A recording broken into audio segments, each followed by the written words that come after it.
Once upon a time, hidden deep within the African wilderness, there was a village without a name. It was a place forgotten by the world, with no identity, no history to tell, and no future to dream of. The villagers went about their daily lives, farming, cooking, and caring for their families, but a quiet sadness lingered over them. We are like the wind, here today, gone tomorrow.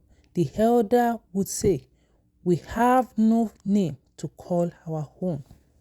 For generations, the villagers had accepted this fate, believing they were destined to remain nameless. But not everyone in the village was content with the belief. Among them was a young girl named Ayo, whose curiosity and spirit burned brighter than the sun. While others walked silently, Ayo spent her days dreaming of what their village could be. If we have no name, how will the world remember us? Ayo often asked her grandmother, the wisest woman in the village. Her grandmother would smile softly and reply, perhaps the world will not. But what matters is how we remember ourselves. Ayo pondered these words, but they didn't satisfy her. She wanted more. She wanted her village to have an identity, something that could be passed down through the generations. One day, while exploring her grandmother's hut, Ayo stumbled upon an old shed tucked away in the corner.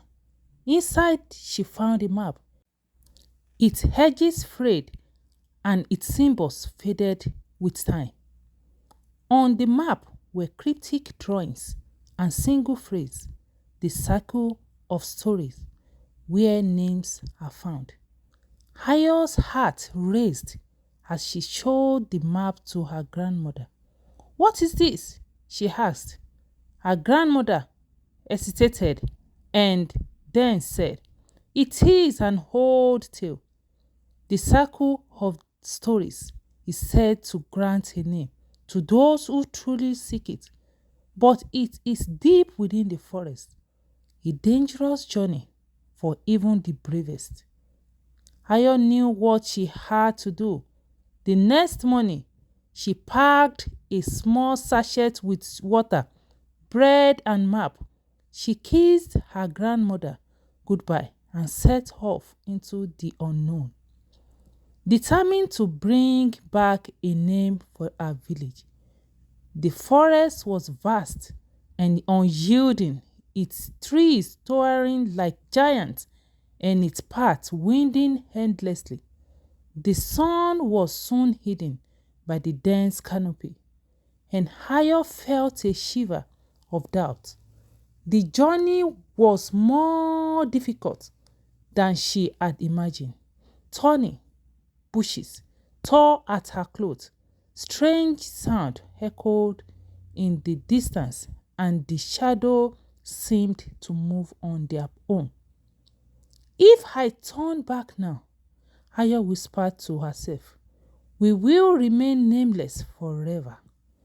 As she pressed on, she encountered a glowing bird perched on a low branch. Its feathers shimmered like the stars, and its eyes sparkled with intelligence. You seek a name, child? The bird asked, its voice soft and melodic. Then you must prove you know who you are. Ayo was startled but nodded. I seek a name for my village, so we will no longer be forgotten. The bird tilted its head and flew ahead, guiding her to a wide river that blocked her path. The water was swift and dangerous, and there was no bridge in sight. To cross the river, you must answer the riddle, the bird said. What is stronger than fear and louder than silence? Ayo closed her eyes and thought deeply. Then she smiled and said, "Courage. Courage is stronger than fear and louder than silence." The bird chirped happily and nodded.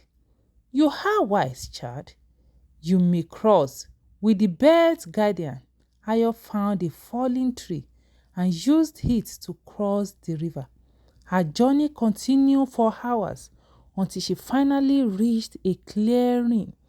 In the center stood the circle of stories, a ring of ancient stone carved with symbols and names, glowing faintly in twilight. At the center of the circle burned a mystical fire. A deep voice emanated from the fire. "Why do you seek a name, child?" Ayo stepped forward, her heart pounding. "Because without a name, we are forgotten." The fire flickered, and the voice replied, "A name is not given, it is earned. Show me your story."